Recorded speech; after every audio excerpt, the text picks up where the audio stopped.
주신 말씀을 가지고 간증 임마누엘 드러내기라는 제목으로 여러분과 함께 말씀 나누겠습니다. 찬송가의 여왕이라고 불리는 페니 크로스비라는 미국의 여류 시인이자 또 이제 작곡가 작사가이기도 한 분이 계십니다. 근데 이분은 태어난 지 6주 만에 시력을 잃게 되어집니다. 의사가 실수를 해가지고요, 시력을 잃게 되어서 또 근데 평생을 이제 앞으로 못 보고 살게 됩니다. 그런데 그 즈음에 또 아버님까지 소천하시는 바람에 그의 어린 시절은 정말 가난하고 힘들고 비참한 삶을 살았다라고 하더라고요. 그럼에도 불구하고 예수 그리스도를 믿게 되었고 또 하나님 주신 은사를 가지고 무려 그 평생에 8천여 곡이 넘는 찬송가와 복음성가를 작사하고 했다고 합니다. 그리고 이 페니 크로스비의 이 작사했던 이 찬송가가요, 우리나라 찬송곡에도 23곡 정도가 이렇게 등록이 돼 있는데, 유명한 곡을 좀 한번 말씀드리자면 예수를 나의 구주 삼고 예수 나를 위하여 예수께로 가면 인내하신 구세주여 나의 갈 길 다 가도록 나의 영원하신 기업. 다 너무 잘 아는 유명한 찬양이죠. 찬송가입니다. 근데 이 중에서도 이제 크로스비 여사의 대표곡이 뭐냐면 예수를 나의 구주 삼고라는 찬송가인데요.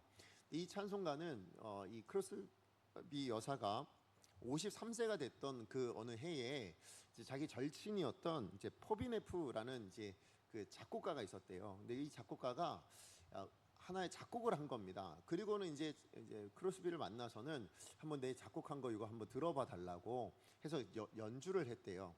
근데 그 연주를 듣는데 갑자기 그때 크로스비 여사 마음 안에 어떤 생각이 있었냐면 지난주 들었던 설교 말씀과 또 자기의 지나왔던 삶들을 한번 이렇게 쫙 돌이키게 되더래요. 그러면서 이 작곡되어진 이 곡에 맞춰서 가사를 쓰기 시작했는데, 그때 이제 이 가사의 내용이 뭐였냐면 그가 설교 내용과 자기 지난 삶을 돌아보니 자기에게는 그 힘들고 어려웠던 정말 비참했던 삶이긴 하지만 그 안에 놀라운 하나님의 축복이 담겨져 있다라는 걸 깨닫게 됐다라는 겁니다. 그 축복이 뭐였냐라고 보니까 하나님의 은혜로 자기가 예수님을 영접하게 됐다는 거죠. 그리고 성령과 피로서 거듭나게 되었다. 그래서 이 세상에서도 내 정말 힘든 삶 가운데서도 하나님의 영광을 누리게 되었노라 라는 그 고백이었다라는 겁니다. 그러면서 마지막에 이 내용을 써면서 뭐 하냐면, 만약에 이런 고백을 해요. 제가 영어인데 제가 영어를 짧으니까요, 그냥 알아서 이렇게 잘 들으시기를 잘 들으시면 됩니다. This is my story, this is my song 입니다. 이게 무슨 내용일까요? 여러분, 후렴 내용이 이거예요. 이것이 나의 간증이고 이것이 나의 찬송일세라는 바로 이 고백을 그 뒤에다 붙여놨다라는 것입니다. 무슨 얘기냐?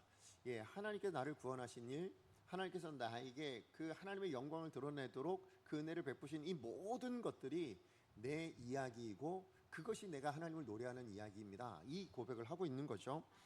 우리는 일반적으로 간증하면 여러분 어떤 거 떠오르세요? 간증하면 내가 과거에는 이렇게 실패했고 내가 과거에는 이렇게 안 좋았는데 하나님께서 이런 은혜 주셔서 내가 이렇게 잘 됐습니다. 이런 식의 간증을 우리가 많이 듣습니다. 그러다 보니까 우리 이런 간증 들으면 뭐예요? 왜 하나님 저 사람은 저렇게 해주는데 나는 이렇게 안 해주세요? 이런 마음이 훨씬 더 많이 들잖아요. 그죠? 맞아요. 우리가 사실 간증하면 대부분 뭐냐면 성공담일 경우가 굉장히 많아요. 이렇게 저렇게 내가 성공했습니다, 이런 얘기가 굉장히 많습니다. 그런데 정말 참된 간증이라는 건 뭘까 생각해보면 성공담이 아닙니다. 오히려 참된 간증이라는 것은 뭐냐면 내 삶에 역사하시는 하나님의 이야기를 증언하는 거. 그게 바로 진짜 간증이라는 것입니다. 하나님이 나에게 어떻게 일하셨는지, 하나님이 나에게 어떤 역사를 이루어내셨는지 그 하나님의 이야기가 담긴 내 인생, 그 하나님의 이야기가 내 삶 가운데 이루어진 그 내 삶, 그것을 이야기하는 것, 그게 바로 간증이라는 것이죠. 그래서 나는 이 이야기, 이 하나님의 이야기를 가지고 하나님께 영광을 올려드리며 노래하는 것이야말로 진정한 간증이다 라고 말하는 것입니다. 그래서 크로스비 여사가 그렇게 고백한 거예요. 이것이 나의 이야기. 무슨 이야기예요? 내 이야기가 아닙니다. 누구의 이야기예요? 하나님이 내게 어떻게 하셨는가에 대한 이야기예요. 이 이야기가 뭐라고요? 내 찬송거리입니다. 내가 세상을 향해서 고백해야 될 간증입니다. 그렇게 이야기하고 있는 거죠. 맞아요. 진정한 간증이 이런 것이라면 오늘 본문에 사도 바울도 그렇게 간증하고 있는 모습을 보게 됩니다. 우리 지난주에 살펴봤던 내용이 뭡니까? 사도 바울이 예루살렘에 올라갔다가 유대인들의 이제 디아스포라 유대인들이죠. 그 아시아에 있던 유대인들이 와가지고 그 예루살렘에 있는 모든 백성들을 이제 선동해가지고 결국 사도 바울이 붙잡히게 되어지고 죽도록 맞게 되어지고 성문밖에 가서 진짜 죽을 뻔했는데 구출되어집니다. 어떻게 구출되어져요? 로마 군인들이 출동해가지고 그를 포박하는 바람에 그죠? 그를 이제 붙잡는 바람에 그래서 유대인들의 손에서는 노임을 받게 되어집니다. 자, 그래서 이제 로마 군병들에게 끌려가는데 근데 그 끌려가는 과정에 누가 따라갑니까? 이 사도 바울을 죽이려고 했던 유대인들이 끝까지 따라가면 뭐라 그래요? 저거 죽여야 되는데 이러면서 이제 따라가고 있었단 말이죠. 자, 그런데 사도 바울이 그 따라가는 과정 가운데 뭘 하냐면 천부장한테 허락을 얻습니다. 그리고는 자기를 죽이려고 기세등등하고 설기등등한 그 성난 유대인들을 향해서 자기의 삶에 대해서 간증하기 시작합니다. 그게 바로 오늘 본문의 내용인 거예요. 자, 그 시작이 1절이죠. 우리 1절 말씀 같이 한번 읽어볼까요? 1절입니다. 시작. 부형들아, 내가 지금 여러분 앞에서 변명하는 말을 들으라. 여러분, 사도 바울이 설교했던 내용은 우리 사도행전에서 몇 번 봤죠. 근데 사도 바울이 설교를 할 때마다요, 주로 뭐라고 부르냐면 시작하는 말은 형제들아 이렇게 부를 때가 굉장히 많아요. 자, 그런데 오늘 본문은 독특하게 지금 사도 바울의 간증이고 또 설교의 내용이라 말할 수도 있지만 뭐라고 부르고 있습니까? 부형들아 라고 부르고 있습니다. 이 부형이라는 말을 헬라어 원어 그대로 직역하면 이거예요. 사람들, 형제들, 그리고 아버지들이요, 이거예요. 그러니까 원어 그대로를 각 직역하면 이렇게 돼 있어요. 사람들, 형제들, 그리고 아버지들이요, 이렇게 돼 있거든요. 무슨 얘기일까요? 아버지들이요, 이 얘기는 부모님을 의미하는 거예요. 그리고 형제들은 뭡니까? 그야말로 형제들인 거예요. 형제 자매들. 그리고 여기 나오는 사람들은 자녀들을 의미합니다. 이게 무슨 얘기일까요? 지금 사도 바울이 자기를 죽이려고 하는 그 성난 그 수많은 유대인들, 그래서 쫓아오고 있는 그 사람들을 향해서 뭐라고 지금 이야기하고 있는 거냐면 당신들은 내 가족이라는 거예요.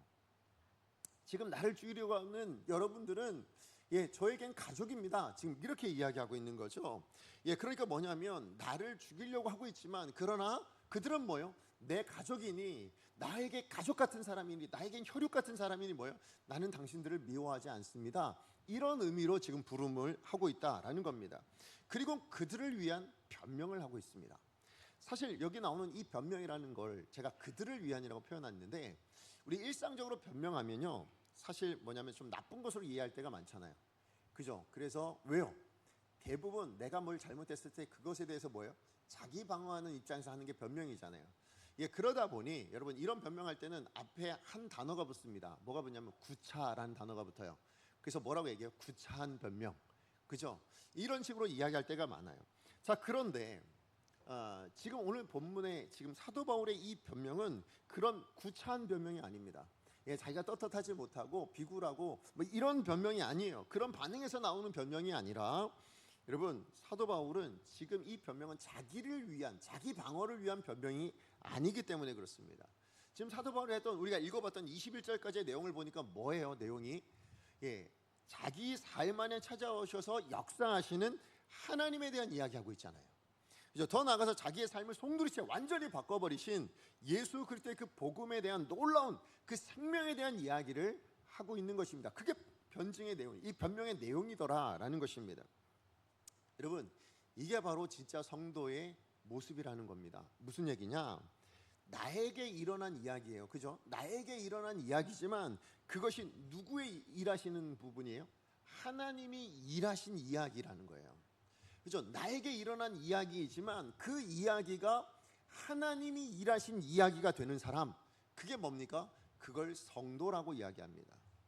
왜냐하면 성도라는 건요 하나님이 일하시지 않으셨으면 우린 누구도 성도일 수가 없기 때문에 그렇습니다. 우린 다 죄인이었을 것이고 세상에 우리가 믿지 않는 어떤 사람들과 동일하고 똑같은 삶을 살아낼 그런 사람들이지 우리가 뭘 잘해가지고 우리가 뭘 선택해가지고 그래서 주님 앞에 나오는 게 아니란 말이에요. 하나님이 일하셨어요. 내 삶에 들어오셔서. 그래서 성도가 되는 겁니다. 그래서 참된 성도는 뭐냐? 내 이야기인 것 같은데 누가 일하고 계신 이야기? 하나님이 일하고 계신 이야기예요. 다른 말로 이야기하면 하나님의 하나님 되심이 드러나는 이야기. 그게 성도의 모습이다라는 것입니다. 그래서 자기의 간증이지만 동시에 뭐예요? 복음 증거가 되어지는 그 사람. 오늘 크로스빅 이 여사가 찬송했던 그 마지막 고백의 내용 뭐라고요? 이것이 나의 간증, 내 이야기, 마이 스토리입니다. 그런데 그게 뭐라고요? 곧 찬송이라는 거예요. 하나님을 드러내고 하나님을 높이는 이야기입니다 라는 거죠. 그런 하나님을 향한 노래가 되는 인생을 살아내는 사람, 그걸 뭐라고 부른다고요? 성도라고 부른다 라고 말씀하고 있는 거죠. 자, 그렇다면 오늘 이 사도 바울의 이 변명이죠.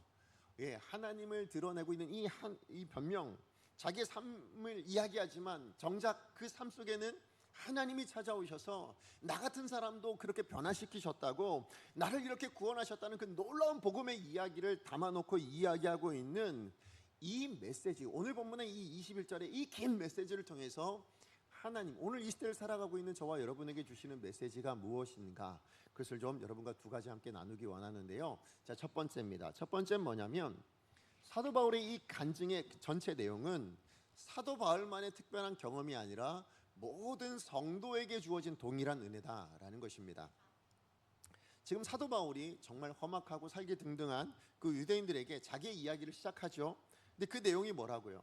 우리가 전부 읽어봐서 아시겠지만 가장 먼저 얘기하는 건 나는 여러분과 동일한 사람입니다. 이 얘기부터 먼저 시작해요. 그래서 뭐라고 얘기해요?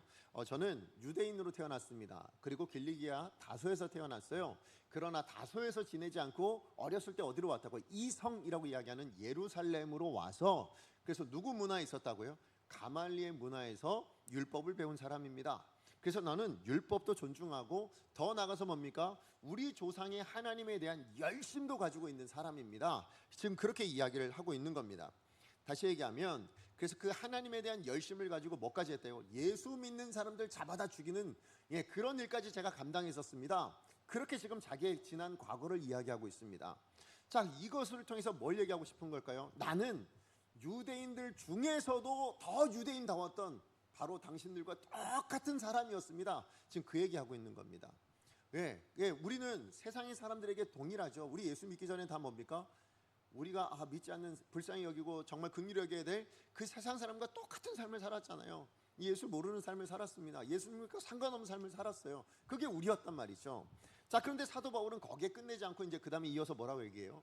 그래서 제가 그 하나님에 대한 열심을 가지고 다메섹에 있는 예수 믿는 사람들을 내가 붙잡아가지고 그렇게 벌하려고 그래서 가고 있었는데 누가 갑자기 나타나셨다고요? 예수님이 호련한 빛 가운데 나를 찾아오셨습니다. 그렇게 이야기하죠. 그래서 그 예수님을 만나게 되었고 그 일로 인해서 뭐예요? 내 삶이 바뀌게 되었습니다. 변하게 되었습니다. 그 이야기를 하고 있는 겁니다. 여러분, 이 이야기에 사도 바울이 주도적으로 하고 싶었던 그 중심 핵심 메시지는 뭐냐면, 내가 내 의지나 내 노력과 내가 뭘 결단해가지고 예수를 믿게 된 게 아니라는 얘기예요. 그죠? 내가 뭐 잘해가지고 내가 여러 신들이 있는데 그 신들 중에 내가 나 예수님이라는 신을, 하나님의 신을 믿어야지 해서 그렇게 선택한 것이 아니다라는 것입니다. 오히려 자신은 뭐 했다고요? 예수님을 박해하는 존재로 살았다고요. 예수님을 박해하고 부인하는 존재로 살았는데 그럼에도 불구하고 오히려 예수님이 나에게 찾아오셨다는 거죠. 내 삶 속으로 직접 찾아 들어오셨다라는 거예요. 그리고 내게 말씀하시고 역사해 주셔서 그래서 내가 변화되었고 예수 믿는 사람이 되었습니다. 지금의 내 모습이 되었습니다 라고 말하고 있다라는 것입니다.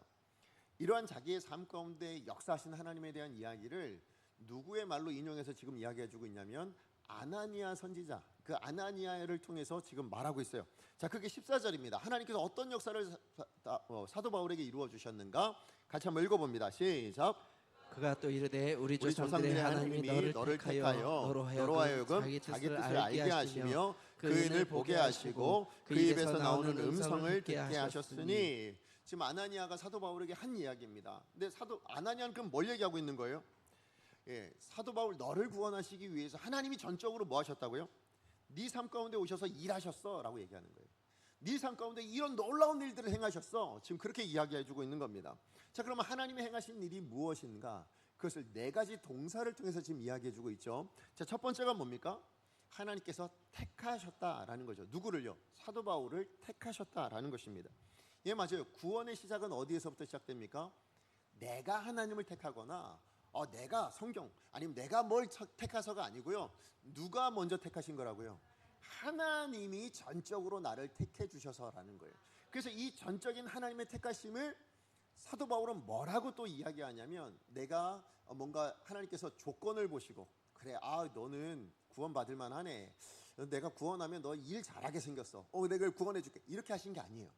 그걸 뭐라고 표현했냐? 우리 에베소서 1장 4절에서 6절까지의 말씀 같이 한번 읽어보겠습니다. 시작. 곧 창세전에 그리스도 안에서 우리를 택하사 우리로 사랑 안에서 그 앞에 거룩하고 흠이 없게 하시려고 그 기쁘신 뜻대로 우리를 예정하사 예수 그리스도로 말미암아 자기의 아들들이 되게 하셨으니 이는 그가 사랑하시는 자 안에서 우리에게 거저 주시는 바 그의 은혜의 영광을 찬송하게 하려 것이다. 아멘.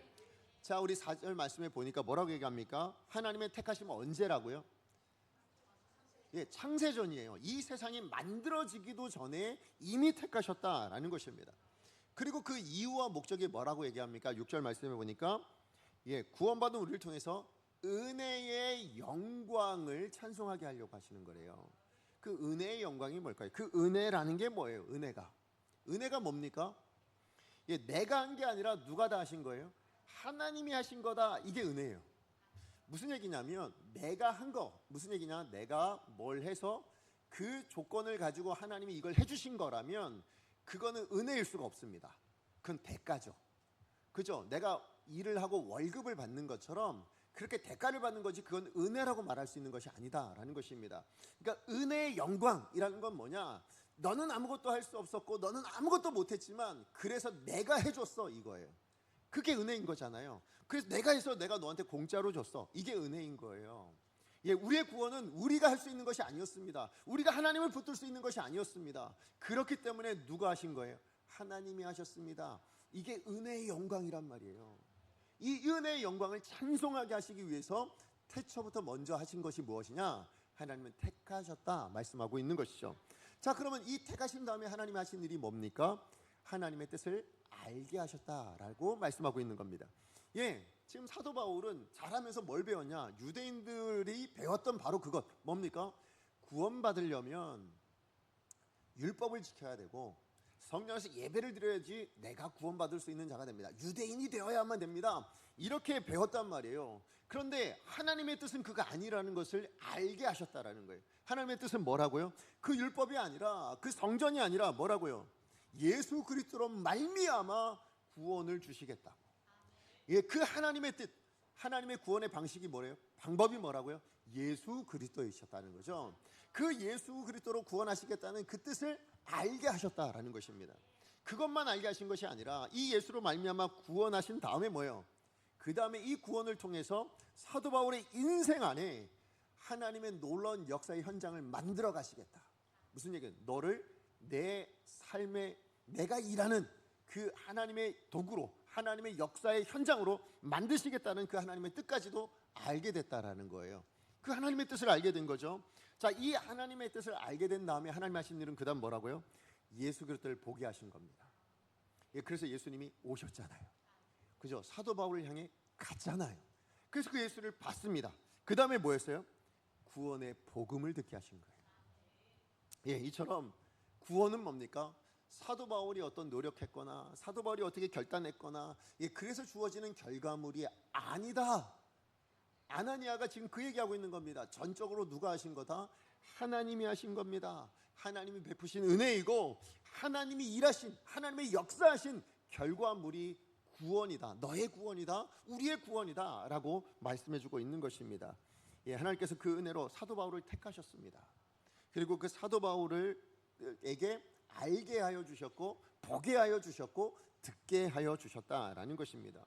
우리가 아까 읽었던 에베소서 1장의 말씀대로는 뭐예요?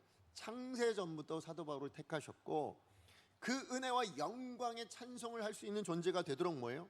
하나님께서 그것이 목적이었는데 그걸 신실하게 하나님이 이루어내셨다. 그 고백을 하고 있는 것이죠. 어느 정도로 신실하신 거예요?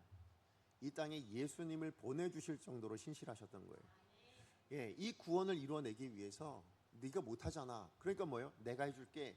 그래서 어느 정도로 그 열심을 보여주셨어요? 어느 정도로 그 의지를 보여주셨어요? 내 하나밖에 없는 내 정말 사랑하는 이 예수를 너에게 보내고 그 십자가에 내어주기까지 뭐예요? 그 의지를 드러내신 거예요. 나 너 반드시 구원하겠다는, 내가 너를 택한 그 목적을 반드시 이루시겠다는 그 의지를 보여주신 게 예수 그리스도이시고 그 십자가라는 것이죠. 여기서 기억해야 될 게 뭐예요? 그러면 성도라면 누구라도 이 바울에게 행해 주신 이 하나님의 역사를 동일하게 누린 사람들이라는 거죠. 다시 한번 말씀드립니다. 우리가 예수를 택하고 우리가 복음을 택해서 그래서 우리가 구원받은 하나님의 자녀가 된 거 아닙니다. 하나님이 찾아오지 않으셨다면, 하나님 복음을 통해서 우리 가운데 오신 것이 아니라면 우리는 도무지 믿음을 가질 수 없는 존재입니다. 그죠? 누구도 이 믿음을 받아들일 수 있는 존재가 아니에요. 우리는 성도가 될 수 없는 존재라는 것이죠. 하나님께서 나를 위해서도 뭐 하신 거예요? 택해 주신 겁니다. 언제부터요? 창세전에. 여러분 기억하세요. 창세전에 택하신 거예요. 그 다음 뭐 하셨다고요? 그 다음에 뜻을 깨닫게 하셨어요. 알게 하셨다라는 거죠. 그리고 예수를 보여주시고 그 다음 뭐 하셨다고요? 복음을 믿게 하셨다라는 것이죠. 여러분 이것이 우리입니다. 여러분 이것이 나라는 존재예요. 이게 얼마나 귀한지 아시겠어요? 하나님이 여러분을 창세전부터 택하신 사람들이래요. 얼마나 놀랍습니까? 그죠? 내가 뭐라고? 아무리 봐도 나는 하나님 앞에 볼품이 없고 하나님 말씀대로도 잘 못 살고 하나님께 뭔가 커다란 어떤 뭔가를 해주신 것도 없는 것 같은, 해드린 것도 없는 것 같은데, 그런 나를 하나님은 창세전부터 아시고 뭐 하셨다고요? 택하신 존재라는 것입니다. 그러므로 여러분 기억하십시오. 여러분의 삶에 지금 눈에 보이는 현실, 여러분이 살아내고 있는 여러분의 삶의 어떤 모습들, 이거 가지고 여러분을 판단하지 않으셨으면 좋겠습니다. 왜냐하면 하나님의 시각에는 여러분은 특별한 존재이십니다. 여러분이 뭐 삶 가운데 뭘 얼마 못하셨어도 가난하거나 아니면 내가 성공 못하고 실패하거나 아니면 내가 어떤 장애를 가지거나 아니면 내가 어떤 문제를 경험하고 있거나, 이 모든 것이요, 하나님의 시각에서는 그건 아무것도 아닌 거예요. 하나님의 시각에서 뭡니까? 나는 너 특별한 존재야. 난 너를 너무 특별하게 생각해서 내 아들을 내어줄 정도로 존귀한 존재로 내가 널 보고 있어. 그래서 뭐 했다고요? 창세전부터 네가 죄를 범하든 네가 잘못하든 네가 어떤 삶을 살든 그 전부터 뭐 하셨다고요? 난 너를 택했다라고 말씀하고 있는 것이죠. 그러므로 여러분 사도 바울이, 우리가 알고 있는 그 사도 바울의 사도 바울 되는 업적들이 있잖아요. 그죠? 엄청나죠. 어떻게 그 열방을 향해서 복음을 증거하고 그렇게 고난을 당하면서도 그 수많은 사람들을 살리고 교회를 세우고 수많은 하나님의 말씀들을 쓰고. 근데 여러분 생각해 보면 그게 사도 바울의 업적인가요? 아니에요. 그 사도 바울의 삶 가운데 하나님의 일하신 결과물이잖아요. 그죠? 하나님의 작품인 거예요. 사도 바울의 인생이 하나님의 작품이고 하나님의 업적인 거예요. 이게 무슨 의미가 되냐면 우리 삶에도 동일한 은혜가 임할 수 있다는 거죠. 그죠? 우리는 동일한 은혜를 누릴 수 있는 존재인 거예요. 왜요? 하나님이 내 안에 오셔서 일하시면 되는 거잖아요. 그죠? 하나님이 내 안에 역사하시면 되는 거잖아요. 내 삶이 볼품이에요. 지금 사도 바울도 뭐라고 해요? 나 옛날에 예수 박해했던 사람이야. 예수 믿는 사람 다 잡아 죽였던 사람들이야. 나 세상에 어떤 사람들보다 더 세상적이었던 사람이야. 지금 그 얘기하고 있는 거예요. 그런데 그 안에 하나님이 일하시더라고. 내 안에 그 삶에 찾아오셔서 하나님이 역사하셨더라고. 그래서 내가 이런 일들을 이루어낼 수 있는 그 하나님의 놀라운 업적이 내 삶 안에 담기더라고. 지금 그 얘기하고 있는 거잖아요. 그렇다면 우리 삶도 마찬가지 아니겠습니까? 우리의 삶이 어떠한 모습이든 상관없습니다. 하나님이 여러분 삶 안에 들어오셔서 일하시면 사도 바울이 누렸던 그 모든 은혜가 나의 은혜 되어질 줄로 믿습니다. 우린 그런 존재로 부르심을 받은 사람들입니다. 그러므로 지금 여러분의 모습이 여러분의 가치를 평가하는 것이 아닙니다. 하나님이 나를 어떻게 보고 계신가를 여러분 보셨으면 좋겠습니다. 그러면서 우리 옆에 계신 분 한번 바라보시죠. 한번 지그시 한번 바라봐 주시죠. 째려보지 마시고요. 우리 좀 이렇게 사랑스러운 얼굴로 바라보시죠. 당신은 하나님의 특별한 작품입니다. 한번 고백해 주시죠. 당신 하나님의 특별한 작품이십니다. 맞아요. 창세 전부터 택하신 놀라운 하나님의 작품, 그 하나님의 신실하신 역사하심이 있어서 오늘 우리가 이 자리에 있는 거잖아요. 얼마나 하나님이 귀하게 여기시는 사람들이에요. 그게 저와 여러분입니다. 그러므로 여러분 스스로를 여러분도 같이 폄하하지 마시고요. 하나님의 시각으로, 하나님의 시선으로 여러분을 바라보시고, 더 나아가서 여러분 주변에 있는 사람들도 그렇게 바라보시고 그렇게 생각하시고 그렇게 행동해 주시기를 부탁을 드리겠습니다. 자, 그런가 하면 두 번째로 하나님께서 오늘 이 본문의 사도 바울을 통해서 주시는 이 메시지를 통해서 주시는 내용은 뭐냐면, 사도 바울의 이 간증의 내용은 하나님의 은혜 없이는 도무지 이해할 수 없는 이야기라는 거죠. 우리 지난주에 살펴봤던 사도 바울에 대해서 유대인들이 분노합니다. 그리고 핍박합니다. 이유는 뭐예요? 그가 전한 메시지 때문에 그렇다는 거죠. 사도 바울이 무슨 메시지를 전했습니까? 유대인들, 당신들이 그렇게 소중하게 여기고 그렇게 우월하게 여기는 근거가 되는 하나님의 택하신 선민이라는 의식, 유대인이라는 그 혈통, 그리고 율법, 성전, 그거 다 무가치한 겁니다 라고 얘기한 거예요. 그것 때문에 화가 난 겁니다. 그죠? 너희들이 지금 소중하게 여기고 있는 그것은 다 중요한 게 아니야. 하나님께서 이루시는 구원에는 오직 뭐예요? 복음이면 되는 거더라고. 이 얘기하고 있는 거잖아요. 그죠? 예수 그리스도로 말미암은 이 구원은 모든 민족에게, 어떤 민족에게든 차별이 없다라는 이 메시지에 대해서 뭐예요? 유대인들이 그걸 참을 수가 없었다라는 것입니다. 그런데 오늘 본문에서는 지금 사도 바울의 간증 가운데는 거기서 한술 더 나갑니다. 무슨 얘기냐면 하나님께서, 우리 조상의 하나님, 그죠? 유대인들이 생각할 때 우리 조상의 하나님이에요. 아브라함의 하나님, 이삭의 하나님, 야곱의 하나님, 바로 그 하나님이에요. 그 하나님이 사도 바울에게 오셔서 뭐라고 얘기하셨다고 지금 사도 바울이 얘기하고 있냐면, 야, 지금 이 유대인들은 우리 하나님, 자기를 하나님을 믿고 신뢰하고 있는 그 유대인들에게 하셨다는 거야. 이 유대인들은 내 이야기를 듣지 않을 거야. 그러니까 예루살렘에서 나가, 이렇게 얘기하셨다는 거죠. 그리고는 어디로 가라고 얘기하셨대요? 이방으로 가라, 그렇게 얘기하셨다는 거예요. 자, 우리 18절 말씀 같이 한번 읽어볼까요? 시작. 봄에 주께서 내게 말씀하시되 속히 예루살렘에서 나가라. 그들은 내가 내게 대하여 증언하는 말을 듣지 아니하리라 하시거늘. 자, 21절 이어서 읽습니다. 시작. 나더러 또 이르되 떠나가라. 내가 너를 멀리 이방인에게로 보내리라 하셨느니라. 자, 이 이야기를 듣고 났을 때 여러분, 그동안 21절까지는요 사도 바울의 이 이야기 간증에 대해서 어떤 유대인의 반응도 없었어요. 여러분 읽어보시면 1절부터 21절까지 읽어보셔서 아시겠지만 유대인들이 아무 반응은 없거든요. 근데 21절 이 말씀 듣자마자 갑자기 반응을 하기 시작하는데, 우리 읽지 않았지만 22절이거든요 22절 같이 한번 읽어봅니다. 22절 시작. 말하는 것까지 그들이 듣다가 소리질러 이르되 이러한 자는 세상에서 없애버리자. 살려둘 자가 아니라 하여. 진짜 화가 나기 또 시작한 거예요. 지금 기세등등하게, 살기등등하게 지금 죽여라, 지금 이렇게 얘기하고 있는 겁니다. 왜 그래요? 지금 우리랑 동일한 정체성을 가지고 있는 유대인이라 이야기하는 이 사도 바울이 뭐라고요? 지금 반대편, 우리 편이 아니라고 생각되어지는 예수님 편으로 돌아선 거예요. 더 나아가면 누구 편 간 거예요? 지금 우리는 더 우월하고 니들은 못하다 하고 이야기하는 그 이방인 편으로 돌아섰다는 거예요. 근데 그거 누가 보내셔서? 우리 조상이 하나님이 그렇게 하라고 하셔서 거기 갔다라는 거예요. 자, 그러니까 이 유대인들의 입장에서는 뭐예요? 이방인들은 그들과 비교해봤을 때 우리는 더 훨씬 더 우월한 존재, 우리는 더 훨씬 더 뛰어난 존재, 우리야말로 옳은 존재, 그렇게 생각을 하고 있었는데, 우리 조상의 하나님이 유대인들을 버려두고 이방인들에게 바울을 보내셨다, 이렇게 이야기를 하니 뭐가 되는 거예요? 그럼 뭐야, 우리가 틀렸다는 얘기야? 이렇게 돼버린 거예요. 그러니까 뭐가 됩니까? 화가 나기 시작하고 죽여야 된다라고 생각했다라는 것이죠. 예, 맞아요. 유대인들도 하나님을 알았습니다. 근데 중요한 건 뭐예요? 하나님 베푸시는 그 은혜가 없으니까 뭡니까? 사도 바울이 증거하고 있는 이 모든 내용을 도무지 이해하지 못하는 사람이 되었다라는 것이죠. 하나님께서 택하신 것은 우리만인 줄 알았는데, 율법을 지키고 성전에서 예배를 드려야만 구원받는 줄 알았는데, 사도 바울의 구원의 간증을 들어보니까 뭐예요? 사도 바울이 변화되어진 그 여정을 들어보니까 뭡니까?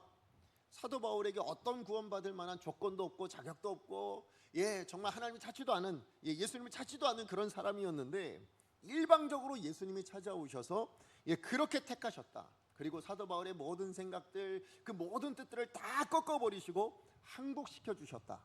지금 이 내용을 들은 거잖아요. 자, 그러니까 뭡니까? 사도 바울이 지금 이야기하고 있는 이 구원에는 우리 인생 가운데 생각하고 있는 어떤 조건이나 어떤 납득할 만한 어떤 자격이 없다라는 겁니다. 구원에는. 이게 무슨 얘기? 아까 제가 말씀드렸던 그거예요. 우리는 보통 우리 속담에 이런 거 있죠. 아니 땐 굴뚝에 연기 나랴. 이건 무슨 얘기예요? 원인이 있어야 뭐가 있는 거예요? 결과가 있는 거예요. 그죠? 조건이 있어야 거기에 대한 어떤 일들이 일어나게 되어진다라는 것이죠. 우리도 구원을 그렇게 생각한다는 거예요. 지금 유대인들이 구원을 그렇게 생각했습니다. 무슨 얘기예요? 우리가 이걸 해야, 그래야 결과값으로 뭐가 나온다고? 구원이라는 것이 나오는 줄 알고 있었다라는 거예요. 근데 이 조건이라는 것이 우리에게는 있어요. 근데 어디에는 없어요? 이방인들은 없다고 생각했단 말이에요. 율법이 없어요. 성전이 없어요. 유대인들이 아니에요. 그러니 이들은 이 조건값이, 이 결과값이 나올 수가 없는 존재라고 생각을 했는데, 사도 바울은 뭐라고 얘기하냐면 그 조건들은 필요 없는 겁니다 라고 얘기하는 거예요. 그 조건들은 아무 의미가 없습니다 라고 얘기하는 거예요. 왜? 그것은 하나님이 그 조건이 없음에도 불구하고 일방적으로 하신 일이 구원이기 때문이다. 그 이야기를 하고 있는 거잖아요. 예, 맞아요. 구원은 전적으로 하나님이 하신 일이에요. 예, 우리가 뭔가를 해서가 아니라 하나님이 전적으로 이루어 주신 일입니다. 예, 십자가를 예수님을 이 땅 가운데 보내시기까지 그렇게 우리의 영혼을 일방적으로 붙들어 주셔서 우리에게 찾아오셔서 그렇게 하나님의 자녀로 삼아 주셨기 때문에 가능한 일이지. 예, 우리가 이것하고 저것하고 이것 붙들고 저것 붙들면 그래서 구원받는다, 이게 아니다라는 것이죠. 그러다 보니 이 사도 바울의 간증의 내용을 유대인들은 이해를 하지 못하는 겁니다. 근데 여러분 생각해 보세요. 사도 바울도 예수님 만나기 전에 뭐예요? 하나님이 찾아오셔서 그를 구원해 주시기 전에는 이 내용을 이해를 못했다라는 거죠. 그래서 사도 바울도 본인도 이해 못했어요. 그러니까 뭐였어요? 예수 믿는 사람들 다 죽이려고 했고 예수를 박해하는 자로 그렇게 살 수밖에 없었다라는 것이죠. 그런데 놀라운 이 하나님의 은혜 뭐예요? 하나님이 들어오셔서 그래 조건도 없고 자격도 없는 자기 자신에게 찾아오셔서 그 놀라운 은혜의 역사, 구원을 나에게 허락하시고 나니까 뭐예요? 이해가 되더라는 거죠. 근데 이 이해가 어디까지 넘어가냐면 이 유대인들의 적개심, 이 유대인들의 분노까지 이해가 되더라는 거예요. 왜요? 이 사람들은 은혜를 아직 받지 못해서 하나님이 아직 이 사람들에게 찾아가지 못하셔서, 그죠? 이 사람들 마음의 문을 열지 않으니까, 그러니까 뭐예요? 그래서 이렇게 분노하는 거구나. 그래서 이렇게 나에 대해서 적개심을 품는구나. 이걸 깨닫게 되었다라는 거예요. 그러면서 뭡니까? 세상은 복음을 이해할 수 없는 거구나. 은혜로 구원받는다는 걸 받아들이지 못하는구나. 하나님이 찾아오셔서 만나주지 않으면, 하나님께 그 놀라운 은혜로 나를 항복시켜 주지 않으면 십자가의 길을 걷는 건 불가능한 거구나. 이걸 깨닫게 된 겁니다. 자, 그렇다면 사도 바울은 그렇게 깨닫게 된 거, 하나님이 하시는 일이라면 그럼 복음 증거 뭐하러 해야 될까요? 그죠? 할 필요 없는 거 아니에요? 그렇잖아요. 뭐 하나님이 찾아오셔서 하실 일이면 하나님 찾아가세요. 저 유대인들 좀 찾아가시고요. 저 사람들 좀 찾아가 주세요. 이렇게 할 수 있잖아요. 그죠? 그럼에도 불구하고 사도 바울은 지금 여전히 이 간증이라는 것을 통해서 뭐예요? 하나님께서 어떻게 일하고 계신지 그 복음의 내용을, 그 복음의 영향력을 계속해서 증거하고 있는 것을 보게 됩니다. 왜 이렇게 증거하고 있을까요? 그것은 하나님께서 이 전도라는 이 미련한 방법으로 구원하시기를 기뻐하시고 계신다라는 걸 알았기 때문이죠. 자, 우리 고린도전서 1장 21절 말씀 같이 한번 읽어볼까요? 시작. 이 세상에 자기 지혜로 하나님을 알지 못함으로 하나님께서 전도에 미련한 것으로 믿는 자들을 구원하시기를 기뻐하셨도다. 예, 사도 바울의 입장에서 그냥 생각해 보면 그동안의 삶 한번 돌아보세요. 복음 증거에다 다 무슨 일 당해요? 핍박당하고 고난당하고 죽을 뻔한 일들이 비일비재했습니다. 오늘 본문에서도 뭡니까? 이 간증했더니 유대인들이 변하던가요? 유대인들이 달라졌습니까? 아니에요. 이해도 못하고 오히려 살기등등하게 자기를 더 죽여야 된다고 더 분노하게 되어지는 일들이 일어나게 되었습니다. 그럼에도 불구하고 사도 바울은 그들을 향하여 같이 분노하거나 같이 대적해서 싸우거나 하지 않고 뭐예요? 그냥 묵묵히 변명하고 있는 겁니다. 무슨 얘기예요? 묵묵히 복음 증거하고 있는 겁니다. 어떻게 그럴 수 있는가? 그것은 이 복음으로 이미 과거에 뭐예요? 단순히 핍박만 당했냐? 아니죠. 이 복음으로 뭐 하셨어요? 놀라운 구원의 역사를 하나님께서 만들어내셨잖아요. 그죠? 수많은 이방의 영혼들을 돌이키시고요, 뿐만 아니라 수많은 교회들을 세우게 하셨고, 이 놀라운 역사를 자기 삶 안에 하나님이 일하셨다라는 걸 지금 고백하고 있는 것, 동일하게 그것을 알고 있었다라는 거예요. 이걸 알고 있는 그 하나님의 일하심이 구원으로 끝났냐? 그러지 않더라는 거죠. 구원 이후에도 뭐예요? 사도 바울의 삶 가운데 여전히 그 구원하실 만큼의 의지를 가지고, 그 구원하실 만큼의 그 열심을 가지고 뭐 하시고 계시다고요? 여전히 내 삶에서 일하고 계시더라는 거예요. 여전히 역사하고 계시더라라는 것이죠. 자, 그러니까 뭐예요? 복음 전도의 열매가 보이지 않는다 할지라도 난 포기할 수 없는 거예요. 왜요? 누가 하시고 있는 일이니까? 내가 할 게 아니에요. 누가 하시는 일이에요? 하나님이 하실 일이기 때문인 거예요. 그러니까 내가 지금 피해를 당해도 나는 하나님이 하신 일을 하는 거 있는 거니까 뭐예요? 끝까지 간다라는 것이죠.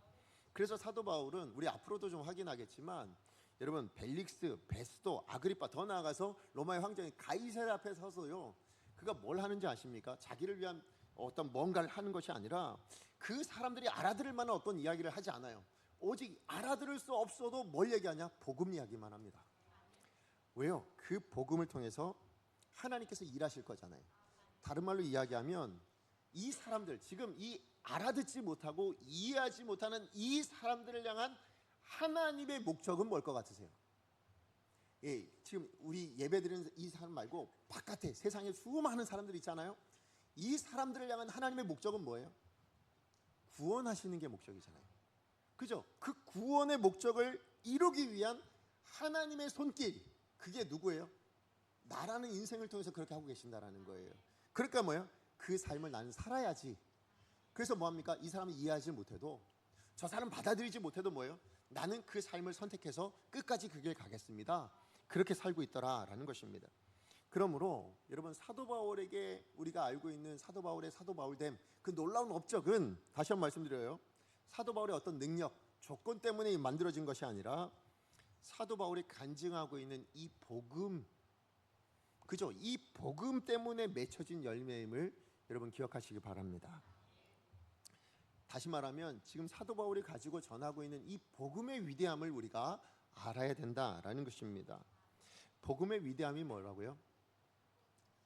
예, 복음의 위대함이 뭡니까? 구원이 전부가 아니에요. 여러분 기억하십시오. 복음의 위대함은 뭐냐면 하나님이 목적하신 건 하나님이 이루신다가 복음이에요. 예, 하나님 목적하신 게 구원이라면, 예, 우리가 아무리 죄인이어도 뭐예요? 예수를 보내셔서까지라도 난 그 구원을 이룬다. 이게 하나님의 목적을 이루시는 방법이잖아요. 그죠? 그걸 복음이라고 이야기해요. 다른 말로 이야기하면, 다시 얘기해요. 구원은요, 여러분 우리 하나님의 목적에, 우리를 창조하시고 우리를 택하신 목적의 전부가 아니에요. 그래서 오히려 시작입니다. 구원을 통해서 뭐예요? 하나님과 나를, 나 같은 죄인을요, 하나님의 자녀, 하나님의 백성, 하나님과 끊어졌던 관계를 회복시키는 것으로 이제 막 우리 성경 표현하면 출생한 거예요. 이제 태어났어요. 그럼 여러분 부모님은 태어난 걸로 만족할까요? 아니죠. 자라고 성숙해서 뭔가 이루어낼 수 있는 어떤 존재가 되는 것까지를 기대하실 거잖아요. 그 목적을 위해서 뭐 하세요? 가르치기도 하시고 먹이기도 하시고 하시잖아요. 하나님이 우리를 택하셨을 때 구원이 전부가 아니에요. 예, 천국 들어가는 게 전부가 아니라고요. 뭐 하시기 원하시는 거예요? 이 땅에서 그 하나님의 자녀가 됐으니 그 자녀답게 하나님을 닮은 사람으로 살아내는 그 모든 과정에 내가 일할 거야, 이거예요. 그 목적을 내가 이루기 위해서라면 나는 반드시 내가 일해서라도 예수 그리스도를 보내는 그 열심을 가지고, 그 의지를 가지고 나는 네 삶 가운데 함께하고 일해 줄 거야. 지금 그 이야기를 하고 계신다라는 것입니다. 그러므로 여러분 복음에 담긴 이 하나님의 방법, 하나님의 목적, 이거요 세상 사람들이 이해 못합니다. 아니 어떻게 십자가에 죽는 걸로 한단 말이야? 아니 그 하나님이 지금 나랑 한다는 게 말이 돼? 이렇게 생각할 수 있어요. 그러나 하나님의 은혜를 입은 우리는 이제 알잖아요. 그죠? 우리는 압니다. 그죠? 하나님이 그 목적을 이루시기 위해서 얼마나 큰 열심을 가지고, 얼마나 놀라운, 정말 포기하지 않는 이 의지를 가지고 우리 삶 안에 들어오셔서 그것을 이루어내셨는지를 우리는 확인합니다. 그 증거가 뭐라고요? 십자가라고요.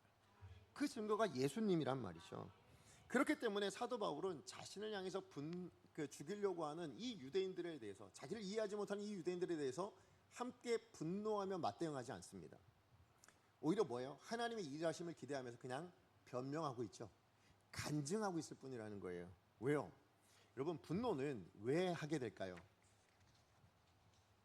여러분 한번 생각해보세요. 누군가에게 화가 났어요. 왜 화가 났을까요? 그건 상대방이 나에게 잘못했고 상대방이 어떤 부족함이 있어서 그래서 분노하는 것처럼 우리는 보통 생각하잖아요. 근데 그러지 않아요. 여러분 무슨 얘기냐면, 그렇게 나에게 잘못하고 그렇게 나에게 뭔가 부족해도요, 예, 그것을 화내지 않는 사람들도 있어요. 그게 누구냐면 자녀들이지 않으세요? 그죠? 부모님은 자녀들에게 뭐예요? 특히 부모님보다 더 저기 한 건 우리 할아버지 할머니들, 손주들을 대할 때 어떻게 하십니까? 예, 뭘 잘못해도 뭡니까? 사랑해야 될 대상이. 예, 저희 부모님이 그러셨다고요. 저희 애들 키울 때 혼내면 이애 혼낼 때가 어디 있다고 그렇게 혼내냐고. 그럼 저는 이제 아버지 저는 이것 때문에 맞았어요. 뭐 이러면서 제가 한번 그렇게 말한 적도 있었는데, 예, 맞아요. 무슨 얘기냐면 왜 우리가 분노라는 게 일어나냐면 그 잘못하고 아니면 그 부족한 사람을 우리가 품어주지 못할, 그러니까 뭐냐면 그만큼 넉넉하지 못할 때 화가 나는 겁니다. 그죠? 그 사람을 품어줄 수 있을 만큼, 그 사람을 넉넉하게 받아줄 수 있을 만큼 우리가 넉넉하고 부유하잖아요. 우리 능력이 그만큼 되잖아요. 그럼 그 사람에게 화나지 않아요. 분노하지 않습니다. 지금 사도 바울은 하나님의 놀라운 은혜를 받았습니다. 어떤 은혜요? 나 같은 존재도 넉넉하게 받아주시고 구원해 주시는 그 하나님의 복음의 놀라운 부요함, 그 사랑의 크기를, 그 은혜의 크기를 경험했단 말이에요. 그러니까 자기 자신 하나님의 자녀로서 뭐예요? 그 자기의 모습이 그만큼 커진 거예요. 그 은혜, 그 사랑을 아니까 그 사도 바울도 넉넉해진 거예요. 어느 정도로요? 자기를 향해 죽이려고 하는 그 유대인들을 미워하지 않을 정도로, 그 사람들에게 분노하지 않을 정도로 그 사람들을 품어주고 복음 증거하는, 그냥 묵묵히 복음을 증거할 수 있을 만큼 넉넉해진 거죠. 반면에 유대인들은 어땠습니까? 사도 바울에게 분노합니다. 왜요? 사도 바울을 품어줄 만큼의 은혜를 경험해 본 적이 없어요. 사도 바울을 넉넉하게 안아줄 만큼, 그를 이해하고 정말 화내지 않고 그를 용납해 줄 수 있을 만큼 그렇게 사랑을 경험해 보지 못했기 때문에 그렇다라는 거죠. 다시 한번 말씀드려요. 하나님의 은혜를 경험하지 않으면 하나님의 일하시는 방식, 하나님의 은혜, 하나님의 이 복음, 이 모든 것들을 이해할 수가 없게 되었습니다. 그러니까 우리도 뭐예요? 그 사랑을 온전하게 경험하지 못하면 하나님의 사람이면서도 뭐예요? 세상 사람들과 동일한 반응으로 분노하거나 화를 내거나 정죄하거나 비판하거나 이런 일들이 일어날 수밖에 없다는 것입니다. 그럼 뭐가 부족한 겁니까? 그만큼 하나님의 사랑을 제대로 알지 못하고 있다는 거예요. 그러므로 저는 오늘 본문에 이 유대인들과 사도 바울의 구별점이 보이세요? 구별되어져 있다는 거예요. 누가 성도입니까? 유대인들은 우리가 거룩한 백성, 하나님의 백성이라 이야기하지만 진짜 거룩한 구별된 하나님의 자녀된 모습은 누구를 통해서 나타나고 있나요? 사도 바울을 통해서 나타나고 있다는 거예요. 이게 우리들의 삶이어야 합니다. 무슨 얘기냐? 하나님의 자녀된 모습이 사도 바울을 통해서 드러나고 유대인들을 통해서는 드러나지 않더라는 거예요. 자기는 하나님의 백성이라고 자녀라고 이야기했던 그 유대인들에게는 보이지 않더라는 거예요. 여러분, 하나님을 드러내는 삶이라는 게 뭐냐? 그게 성도의 삶인 겁니다. 말씀의 결론을 맺습니다. 임마누엘의 뜻이 뭡니까? 하나님이 나와 함께 하시다라는 거잖아요. 이것을 드러내는 게 하나님이 기대하시는 간증입니다. 내 삶 안에 하나님이 함께하고 계십니다. 근데 이것을 우리 이미 경험했단 말이에요. 우리가 구원받은 그 순간에, 그리고 우리 삶 안에도 성도로 살아가는 삶의 순간에도 우린 경험하고 살아가고 있습니다. 왜요? 하나님 여전히 내 안에 일하시니까. 근데 그것을 입술로만 고백하는 게 간증이 아닙니다. 간증은 뭡니까? 하나님의 나와 함께 하시는 하나님을 드러내는 게 간증이라고 제가 말씀을 드렸잖아요. 오늘 사도 바울은 삶으로도 드러내고 있습니다. 간증만 하고 있는 것이 아니라 그 유대인들을 넉넉하게 품으며 그들을 용납하며 여전히 가족으로 혈육으로 여기며 자기를 죽이려고 하는 그 사람들, 그렇게 품어주는 모습을 통해서 이야 진짜 하나님의 사람이네 라는 것을 드러내고 있습니다. 하나님이 사도 바울과 함께하고 있구나, 이게 보이더라는 거예요. 오늘 하나님께서 우리 가운데 기대하시는 성도다움의 삶의 모습은 여기 있다라는 겁니다.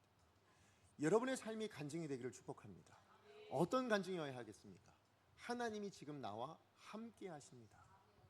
세상 사람과 다른 그 삶의 모습을 살아내는 것으로, 구별되어진 모습으로 살아내는 것으로, 그렇게 우리는 하나님이 나와 함께 하시다는 것을 간증할 수 있는 저와 여러분의 삶이 되어지기를 간절히 축복합니다. 그걸 이루기 위해서 누가 일하고 계시다고요? 하나님이 여러분의 삶 안에 일하고 계신다는 것을 믿으시기 바랍니다.